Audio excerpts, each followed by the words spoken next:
para falar, então, nós vamos falar sobre a liberdade cristã. E Gálatas trata muito sobre isso, né? Sobre aqueles irmãos judaizantes do primeiro século que queriam um tipo de cristianismo, mas que tivesse ainda muito preso a muitos ritos, a muito cerimonial do Antigo Testamento, como se isso, na verdade, que levasse eles à salvação, como a gente viu um pouco na última aula falando sobre a lei. Então, nós vamos tratar hoje sobre a liberdade cristã e a liberdade de consciência. O primeiro parágrafo, então, fala o seguinte: a liberdade que Cristo, sob o Evangelho, comprou para os crentes consiste em eles serem libertos da culpa do pecado, da ira condenatória de Deus, da maldição da lei moral, em serem libertos desse presente mundo ímpio, do cativeiro de Satanás, do domínio do pecado, da nocividade das aflições, do aguilhão da morte, da vitória da sepultura e da condenação eterna, como também em terem eles livre acesso a Deus, e me prestarem obediência, não movidos de um medo servil, mas de amor filial e de espírito voluntário. Todos esses privilégios eram comuns também aos crentes sob a lei, está falando do Antigo Testamento.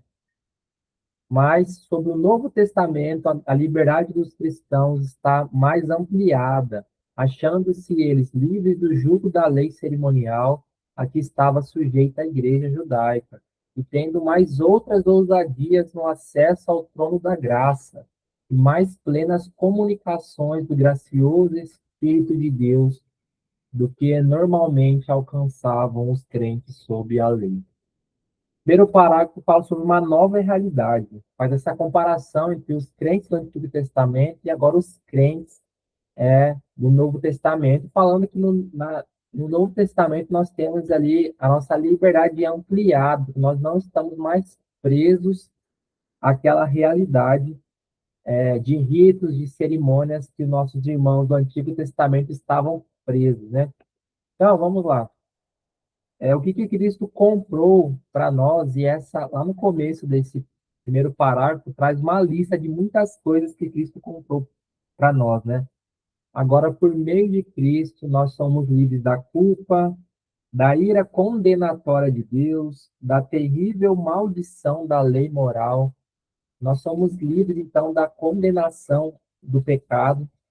E é interessante pensar logo no começo, ele já começa falando que nós somos livres da ira condenatória de Deus, porque se o homem peca contra Deus, Deus tem o dever de, sendo justo, de puni-lo, mas pela, pela obra de Cristo Jesus na cruz do Calvário, nós estamos livres dessa condenação de Deus.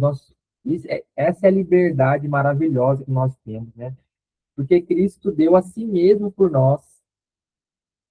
Agora nós somos livres. Ele nos redimiu dos nossos pecados, conforme está lá em Tito, capítulo 2, versículo 14. Porque Cristo desceu do céu, ressuscitou, ele agora nos livra da ira vindoura. Porque imagina, aqueles que ainda não têm Cristo, eles ainda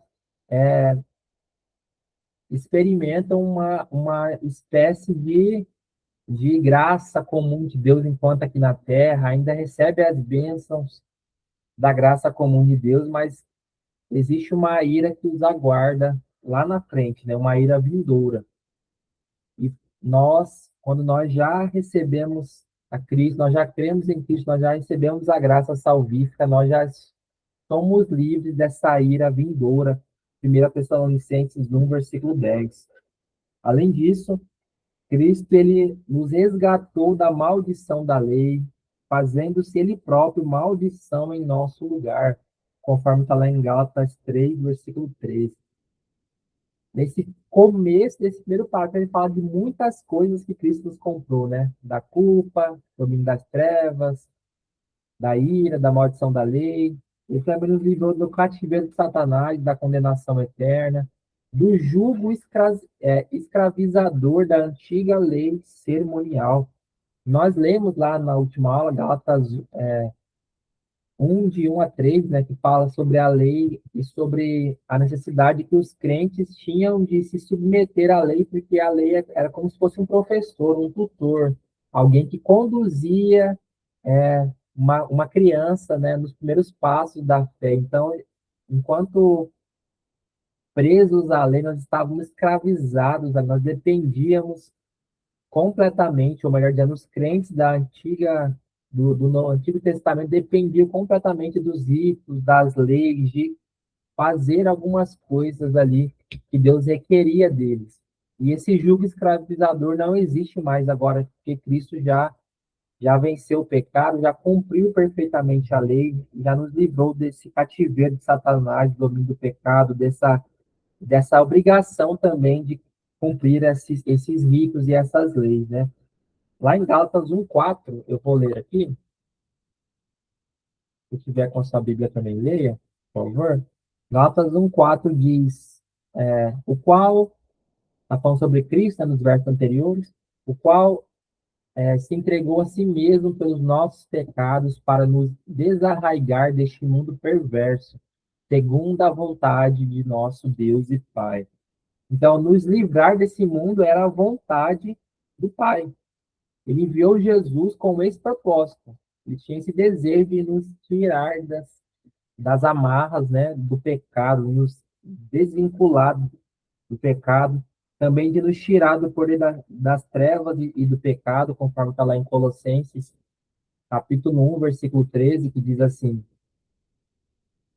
Ele nos libertou do império das trevas e nos transportou para o reino do Filho do seu amor, no qual temos a redenção, a remissão dos pecados. Então, Cristo ele nos deu todas essas bênçãos, né? Ele nos livrou da condenação, do domínio, do poder das trevas, da ação é, do inimigo sobre nós, né? Embora ainda tenhamos que lidar com algumas dessas coisas, mas ele nos livra completamente do poder de Satanás, das trevas.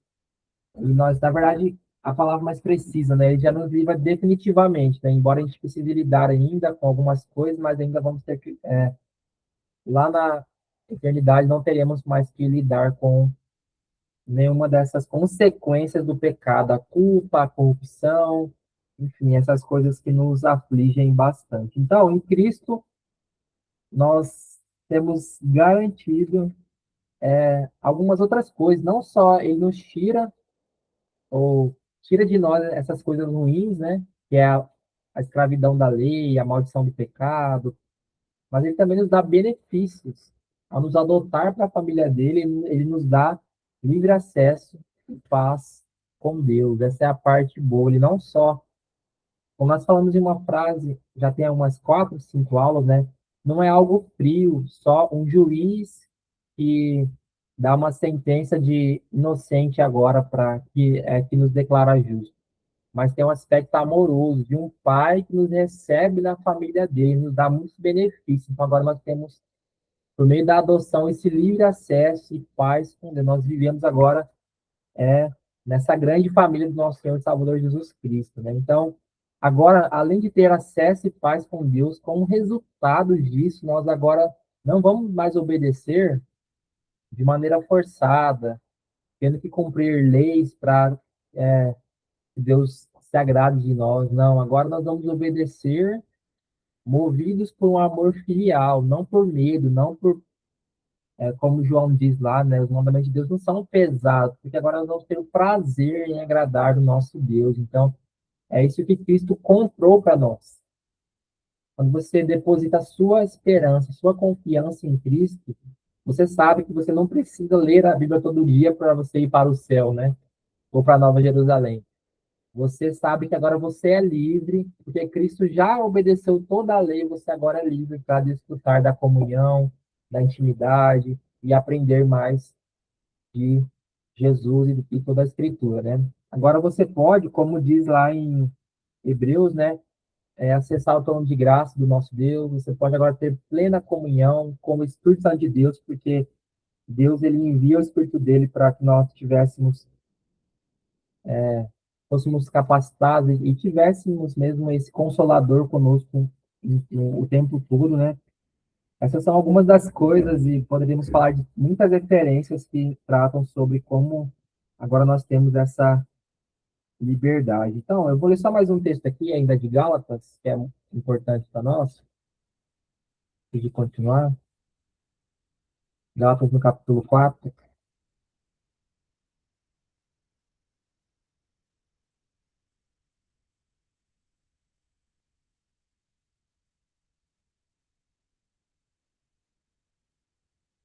Mas no capítulo 5, né?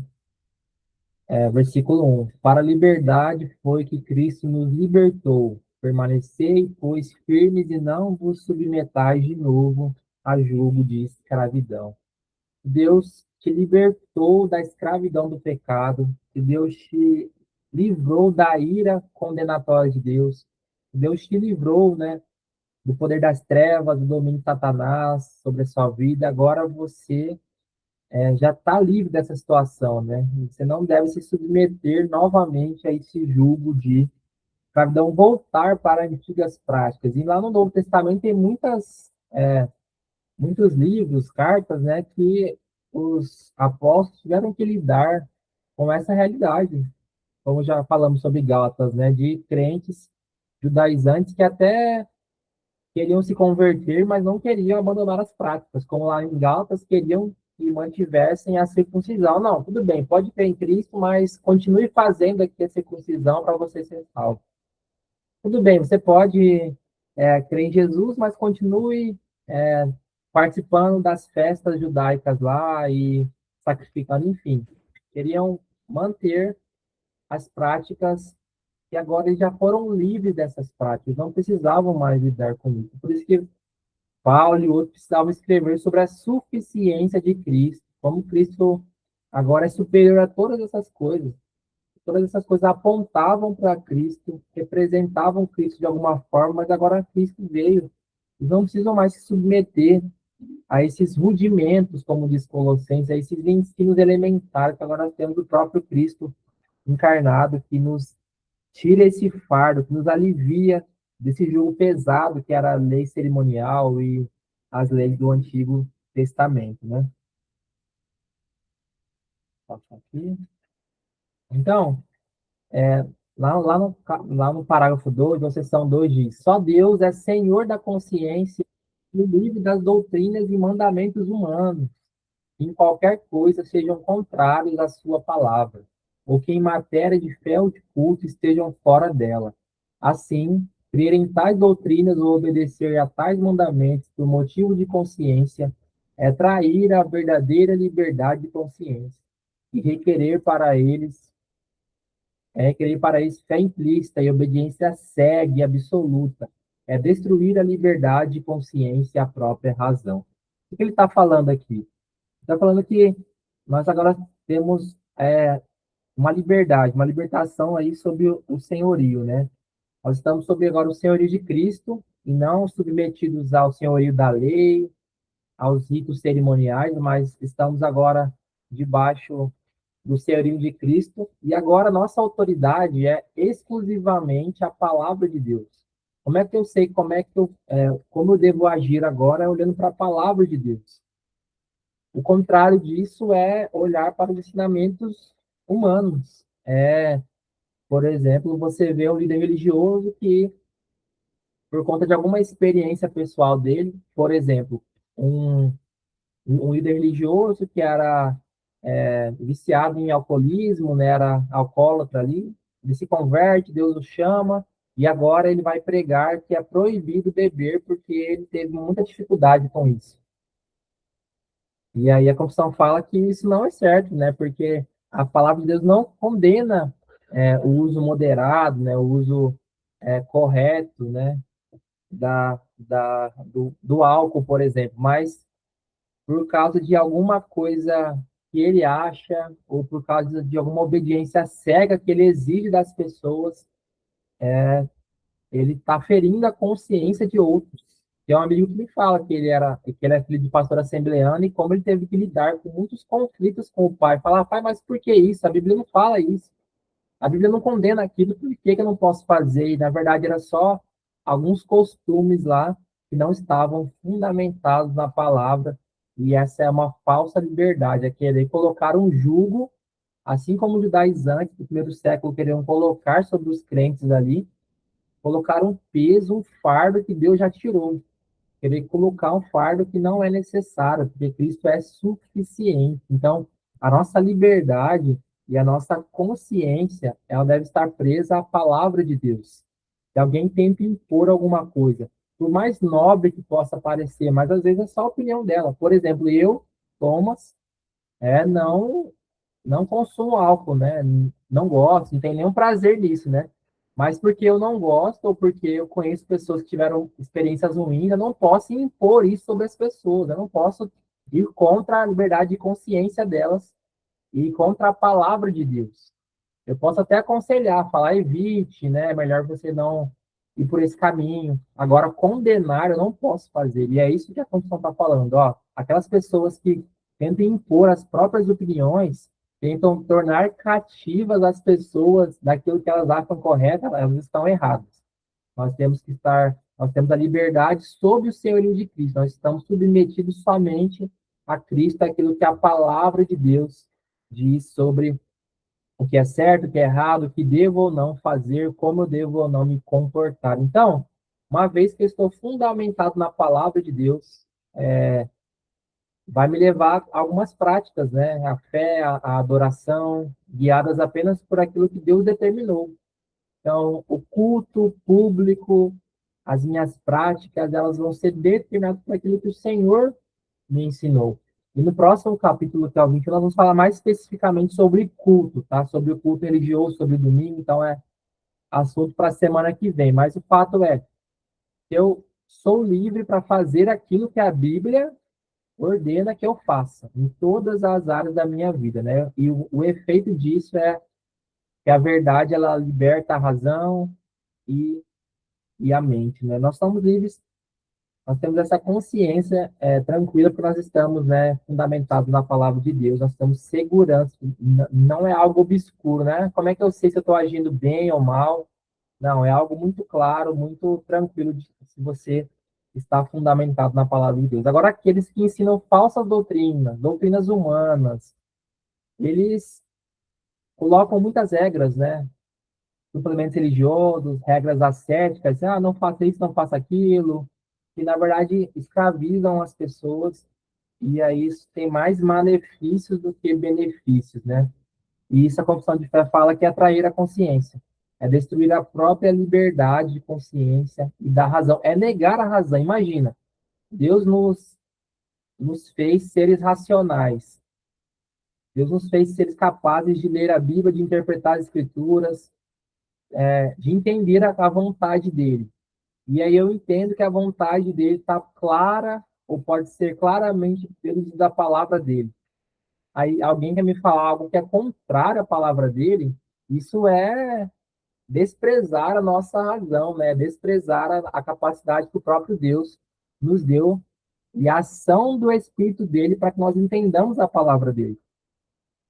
Como no exemplo do álcool lá que eu falei, né? De bebidas, né? Enfim, a Bíblia é clara de não condenar, né?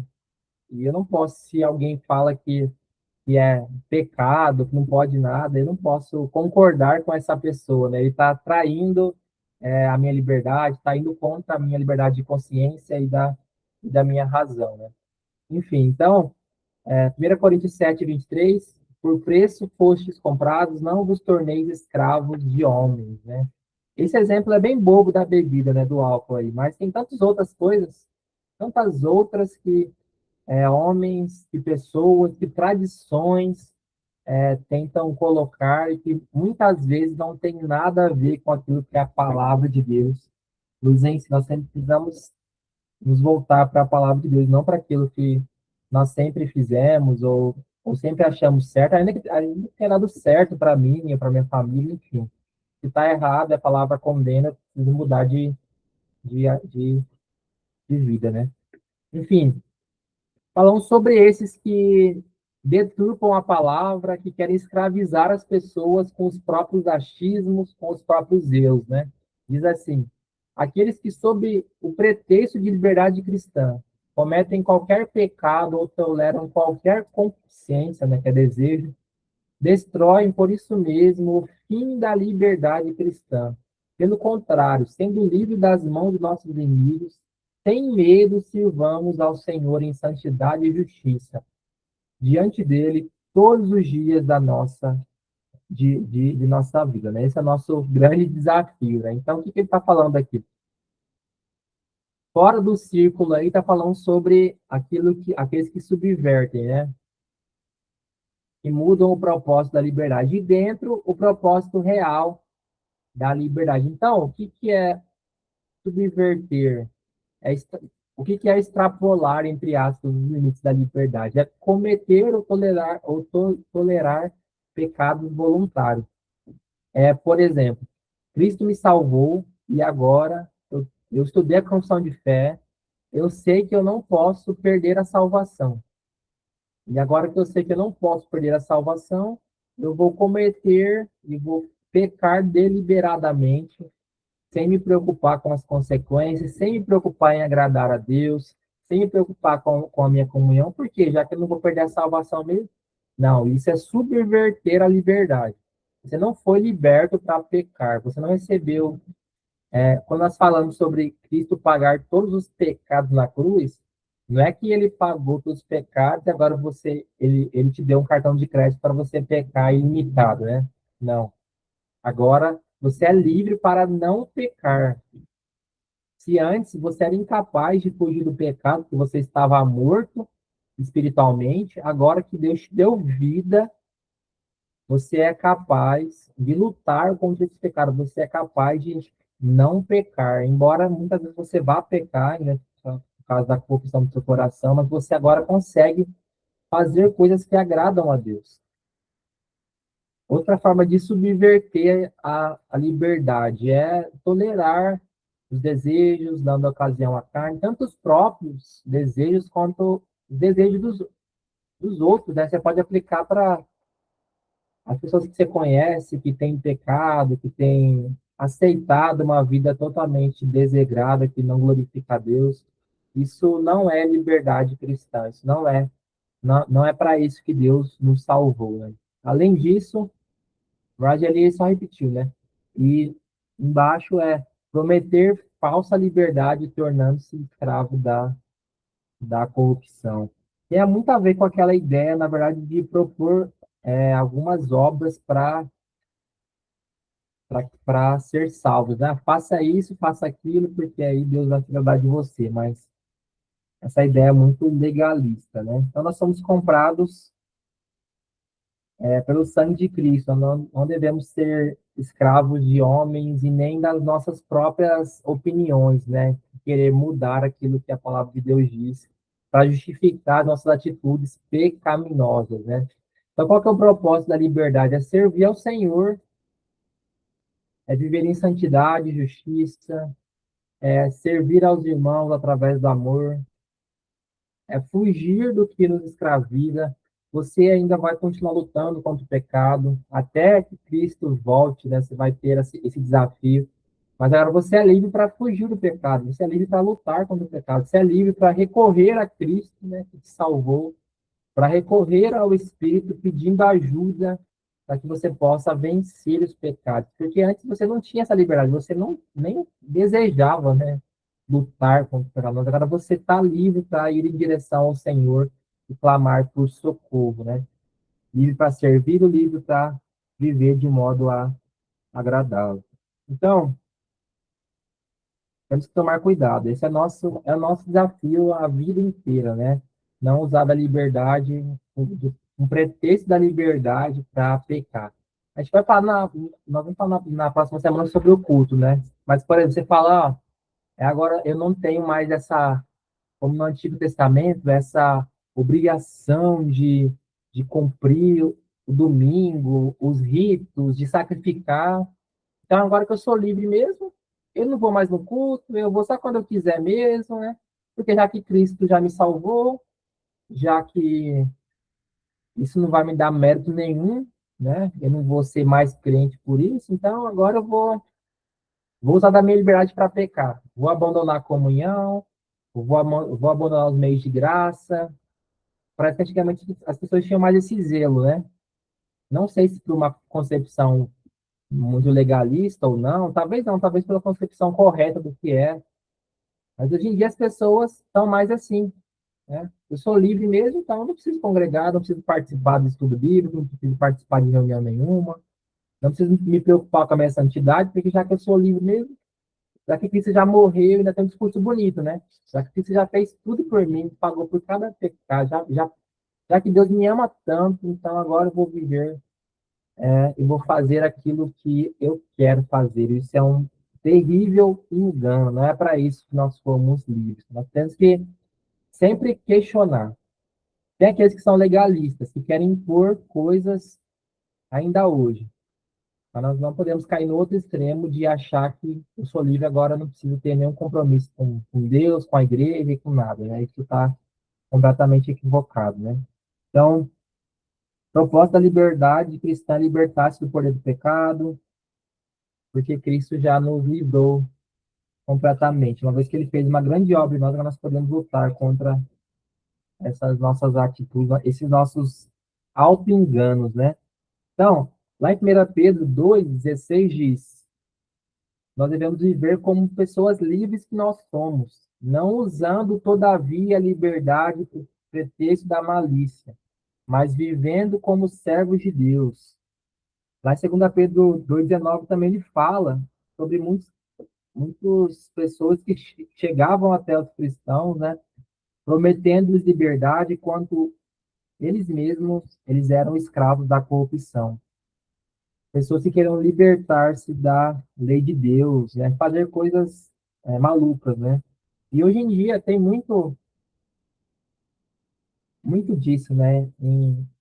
Nossa, eu poderia pensar em vários, mas, por exemplo, o casamento, né? Você poderia pensar, já que eu sou livre mesmo, então cansei do casamento, eu vou divorciar, e eu não vou para o inferno por isso, então, sabe? Umas ideias totalmente equivocadas que não glorificam a Deus, uma ideia errada da liberdade cristã. Agora que você é livre, porque Cristo te salvou, agora você é livre para lutar pelo seu casamento.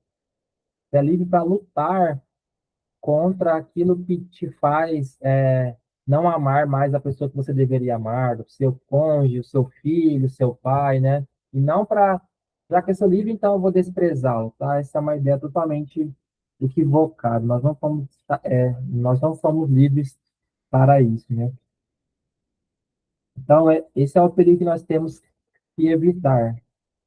Há uma diferença muito grande entre a liberdade e essa licenciosidade, né? Esse fazer o que eu quero, quando eu quero. Nós temos que pedir para que Deus nos ajude, né? Não cair nesse terrível engano de usar a liberdade para fazer aquilo que não agrada a Deus. Nós temos, portanto, que usar a nossa liberdade de uma certa maneira. Como já falei, para fugir do pecado e para correr para o nosso mestre, que tem um jugo suave, que tem um fardo leve, que nos ajuda a lidar com os desafios do nosso dia a dia, né? Continuando aqui, o parágrafo 4, né, seção 4, ele é um pouco maior, mas ele diz assim: visto que os poderes que Deus ordenou e a liberdade que Cristo comprou não foram por Deus designados para destruir, mas para que mutualmente nos apoiemos e preservemos uns aos outros. Resistem à ordenança de Deus os que, sob pretexto de liberdade cristã, se opõem a qualquer poder legítimo, civil ou religioso ou ao exercício dele. Se publicarem opiniões ou mantiverem práticas contrárias à luz da natureza ou aos reconhecidos princípios do cristianismo concernentes à fé, ao culto ou ao procedimento, se publicarem opiniões ou mantiverem práticas contrárias ao poder da piedade, ou que, por sua própria natureza ou pelo modo de publicá-las e mantê-las, são destrutivas da paz externa da igreja e da ordem que Cristo estabeleceu nela, podem legalmente ser processados e limitados com as censuras da igreja. Essa ideia final das censuras, das consequências, nós vamos falar também mais à frente em outro capítulo de maneira mais detalhada. Mas falando aqui sobre a liberdade do crente. O crente não pode usar a sua liberdade para ir contra os governos, as autoridades que o próprio Deus instituiu. tanto na esfera legislativa, civil, quanto na esfera religiosa também. Se o meu pastor, presbítero, ele tem sido fiel a Deus, eu devo obedecer, devo honrá-los, né? Devo tratá-los com todo respeito, e não usar da minha liberdade para desprezá-los, para ir contra aquilo que eles têm me ensinado, né? E olha como é interessante. Hoje mesmo, a Nara está falando de uma questão que aconteceu lá no, não sei em qual fast food que foi, se foi o McDonald's ou se foi outro, que deu um problema no sistema e aí as pessoas começaram a fazer vários pedidos de graça, né?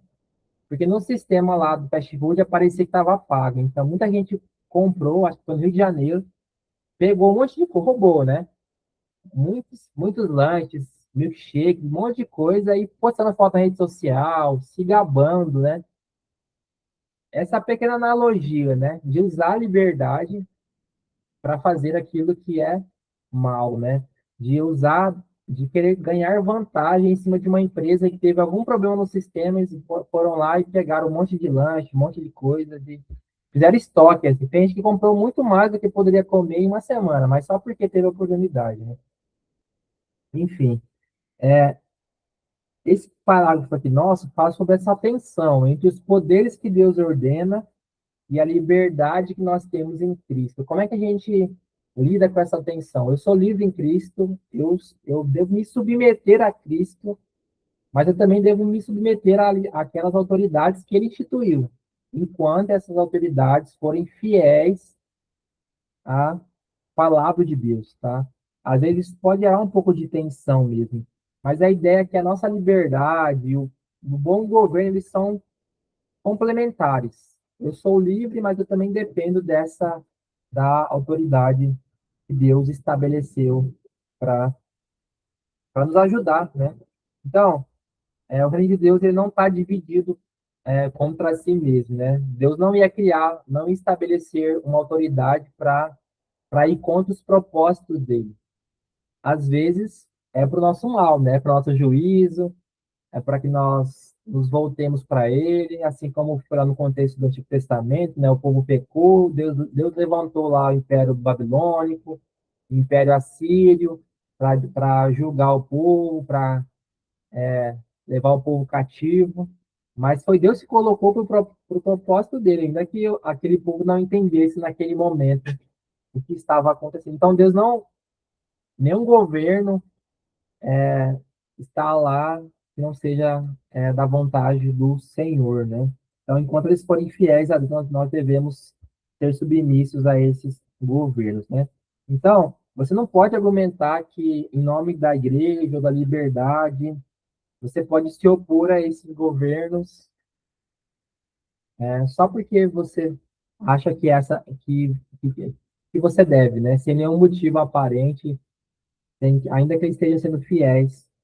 Você não pode usar essa desculpa, que é o que esse capítulo está falando, tá? Se eles estão sendo fiéis, então seja fiel também você a eles, tá? Os apoie. E é muito interessante pensar nisso, né? Lá em 1 Pedro, Pedro escreve para alguns crentes dispersos na Ásia Menor, alguns crentes que estão sofrendo opressão de governos, né? Que estão sendo perseguidos. Ele fala, ó, se alegrem, vocês estão sofrendo pelo nome de Cristo, ou em outro momento ele fala também, ó, se submetam a esses governos, lá no capítulo 2 ele fala, sujeitem-se a toda instituição humana por causa do Senhor, quer seja ao rei como soberano, quer as autoridades como enviadas por ele, tanto para castigo dos malfeitores como para louvor dos que praticam o bem. Então, se submetam a essas pessoas por causa de Deus. Não porque você está feliz ou não, mas porque você honra a Deus. Enquanto você honra aquelas pessoas que Ele colocou, você está honrando diretamente o nosso Senhor Jesus também, né? Nós podemos obedecer, então, essa é uma pequena conclusão, obedecer aos governos maus, a não ser que eles nos ordenem a fazer o mal. Então, governos maus, Mas enquanto eles não interferem na nossa liberdade, não nos obrigam a fazer o que é mal, a fazer o que desagrada a palavra de Deus, eu posso me manter obediente a esses governos, tá? Eu nem passei aqui, tá? Então tá aqui. Lei e liberdade não se opõem. Governos civis e liderança da igreja são ordenanças complementares instituídas por Deus. Existir autoridade legítima equivale a existir ao próprio Deus, exceto quando ordenam o mal, que nós já falamos aqui. Além disso, nós não devemos usar da nossa liberdade para a anarquia. A liberdade não justifica opiniões contrárias aos princípios cristãos que destroem a paz da igreja. Tais distúrbios exigem prestação de contas, disciplinas e censuras. O que é um exemplo prático para você? Vamos supor que eu, por causa da minha liberdade, né, eu penso, não, estou estudando teologia, então agora eu vou criar um canal no YouTube e vou postar um monte de vídeo falando mal de todo mundo. Falando mal da igreja, do presidente da igreja, lá do Supremo Concílio, falar mal do pastor Muri, falar mal de todo mundo. A Constituição fala que isso também é um erro, né? E de fato é um erro. Não devo usar minha liberdade para ferir os irmãos, para destruir a paz da igreja, para criar contendas. Tem muita gente no YouTube, por exemplo, pastores que a vida deles é fomentar polêmicas, é destruir a paz da igreja. E você pensa, qual o propósito de um vídeo como esse? Será que é para edificar mesmo? Será que é para alertar os crentes sobre algum perigo? Ou será que é só para causar inimizade entre presbiteriano e assembleano, presbiteriano e batista, presbiteriano, enfim? Entende? Nós temos liberdade, sim, mas é dentro da a liberdade para ir contra, para ofender, para magoar, para acabar com a paz da igreja. Tem muitos assuntos que a gente tem que pensar sobre isso. Contexto da igreja, nós temos na nossa igreja pessoas que pensam diferente sobre a questão da frequência da ceia, né? Tem uns que pensam que tem que ser todo domingo, outros que é uma vez por mês. Tem pessoas que pensam sobre se deve ou não ter culto infantil. E todos são livres para terem as suas opiniões. Pessoas que pensam se deve ou não ensinar em casa os seus filhos. Todos são livres. Agora, quando eu uso essa minha liberdade para destruir a paz da igreja, para postar na internet, para atacar as pessoas, isso eu estou usando essa liberdade para anarquia, né? Para gerar o caos e não para glorificar a Deus, né? Eu não estou sendo livre da maneira como eu deveria ser, tá? Isso é muito sério, a gente tem que pensar muito. Principalmente em temas que você pensa diferente dos outros, né? Como é que você está expondo a sua... Como é que você está fazendo uso da sua liberdade, né? Será que está glorificando a Deus mesmo? Às vezes eu vejo lá no Instagram pessoas postando coisas, eu penso... Pessoas jovens, às vezes, né? Imaturas e pensando, cara, para que isso, né? É só para você se provar bom, só para você se mostrar superior, você está só destruindo a paz da igreja, não está glorificando a Deus. Isso é muito triste. Além disso, é, esse capítulo lá, ele fala sobre as esferas da igreja, né? Que a igreja, ela tem o poder de tratar assuntos espirituais. A igreja não tem mais, como lá no Antigo Testamento, esse papel de julgar, de condenar pessoas à morte, né? De tratar de coisas, porque não é uma teocracia. Nós vivemos a igreja trata das questões espirituais e o Estado trata das questões de crimes, né, dos delitos, enfim. Por exemplo, se há uma questão de pecado na igreja, nós vamos tratar lá. Mas se há alguma questão de abuso infantil, nós vamos ligar para a polícia, né? Isso é muito. Nós não vamos. Ah, porque eu conheço, ah, porque. Não. Uma coisa, cada um no seu quadrado nesse sentido, né? Então, a igreja tem o seu papel, a sua área de atuação, a sua esfera de atuação, e o Estado tem a sua esfera de atuação, é onde ela vai e deve atuar, né? Esses dias ficou muito famoso um vídeo de uma pregadora e assembleana, né, que falou sobre essa questão aí das mulheres que sofrem em casa, que apanham em casa para denunciar, e de fato ela estava certa, né? Essa deve ser a postura da igreja mesmo, não passar pano, não aliviar, mas aquilo que é crime deve ser levado para o Estado para ser tratado como crime. Por outro lado, aquilo que não é crime não deveria, né, ser tratado como pelo Estado, né? Aquilo que tem a ver com a nossa liberdade, tem a ver com as questões espirituais, deveria ser tratado dentro do contexto da igreja, e não irmão colocando o irmão na justiça, tratando de coisas que deveriam ser resolvidas internamente, né? Enfim, qual que é o nosso papel nessa relação, ao enxergar essa relação da igreja e do Estado? A atuação do Estado e a atuação da igreja. Nosso papel deve ser orar para que ambos possam viver com piedade, com respeito, para que nem o Estado interfira nos assuntos da igreja, da família, e nem a igreja, como a bancada evangélica aí, né, queira colocar um Estado, sei lá, um Estado evangélico no Brasil, né? Isso, na verdade, está mais envergonhando a Deus do que glorificando a Deus, né? A gente deveria orar para que ambos atuem bem nas áreas que elas estão. E uma igreja forte, uma igreja que é fiel a Deus, ela vai influenciar na política, vai influenciar em diversas áreas, né? Enfim, esse é um pouquinho do que a gente falou aqui. Então, qual que é o equilíbrio aqui da liberdade cristã? Ela foi comprada exclusivamente por Cristo, que nos libertou da maldição, ira, culpa, e agora nos garante livre acesso a Deus. Qual que é a regra? É uma consciência guiada exclusivamente pela palavra de Deus, livre de invenções humanas e doutrinas que não vêm da palavra. Qual que é o limite dessa liberdade, né? Jamais usar a liberdade como uma licença para pecar ou para tolerar os desejos pecaminosos, mas o poder vivo para servir em justiça e em santidade. Qual que é a ordem?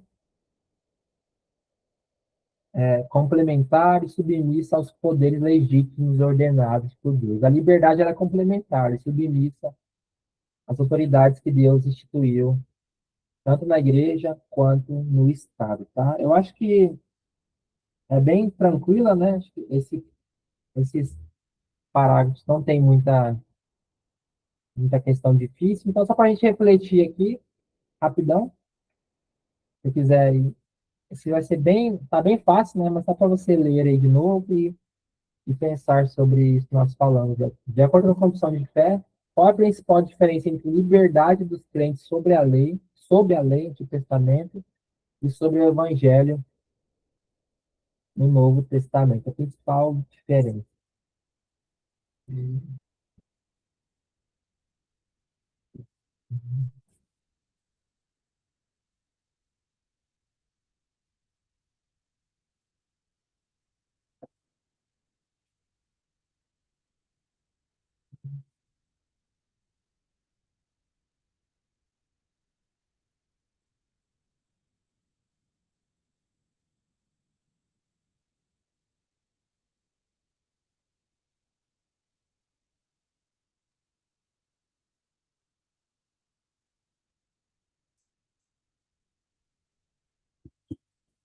Então, tranquilo, né? Eu ia ser, né? Porque corresponde aí os emojizinhos, né? A liberdade ela foi ampliada porque agora a gente não tem mais que se submeter àquilo que precisávamos nos submeter no Antigo Testamento, né? Livres do jugo da lei cerimonial, e agora temos maior ousadia no acesso a Deus, né? Somos livres do pecado, da ira, livres desse jugo do pecado, agora temos a plenitude, a comunhão estabelecida com o Senhor por meio de Cristo, que é o nosso mediador, né? Então, segundo aquilo que nós falamos aqui, o que significa trair a verdadeira liberdade de consciência em questões de doutrina e culto? O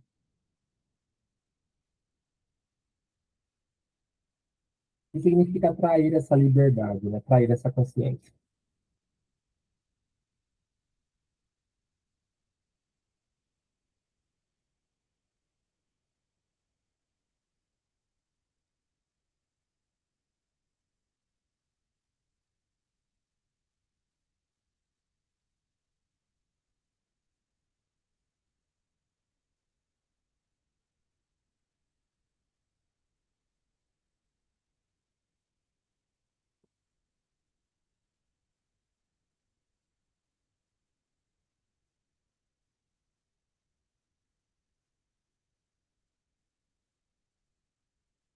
Isso aí tá com resposta diferente, né?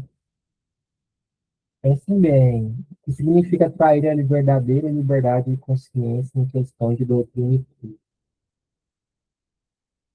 Quando é que a gente trai essa liberdade de consciência?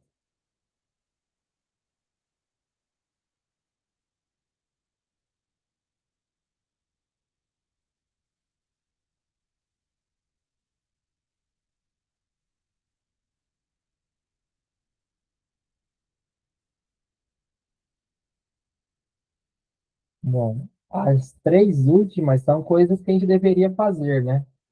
E a primeira é aquilo que, quando a gente faz, nós estamos traindo a nossa consciência, né? Que é submeter a doutrinas e mandamentos humanos que sejam contrários ao que venham ou que vão além da palavra de Deus, né? Então, isso é bastante perigoso. Nós devemos submeter somente a Cristo, que é o nosso Senhor, né? O Deus da nossa consciência. A última, para a gente finalizar: como a igreja deve proceder com pessoas que, sob o pretexto da liberdade cristã, cometem pecados persistentes ou publicam opiniões destrutivas à paz e à ordem?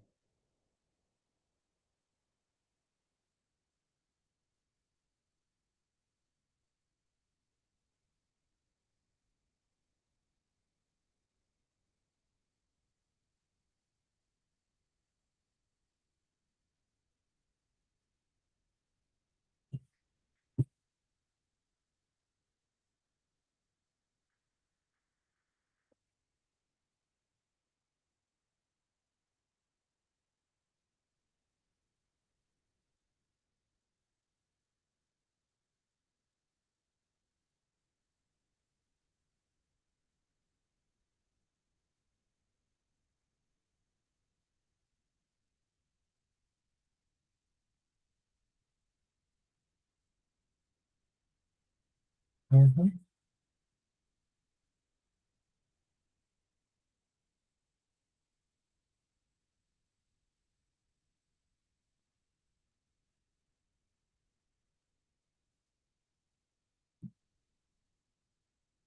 Bom, então, essa bem tranquila também, né? Pessoas podem ser processadas, né? Podem sofrer censuras da igreja. Nós vamos falar mais à frente sobre isso. Mas a ideia é que a liberdade não foi nos dada para que a gente use dela com o fim de destruir a paz da igreja, a ordem, e criar conflitos, né? Como está aí no quadrinho, né? Aqueles que não querem abandonar os pecados estão sujeitos às consequências, inclusive eclesiásticas. Então, é isso. Sim,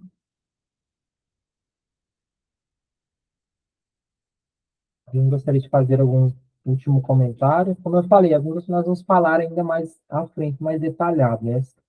Poderia funcionar até como uma introdução agora para que outros capítulos tratam mais, como no próximo, que vai ser especificamente sobre o culto, né?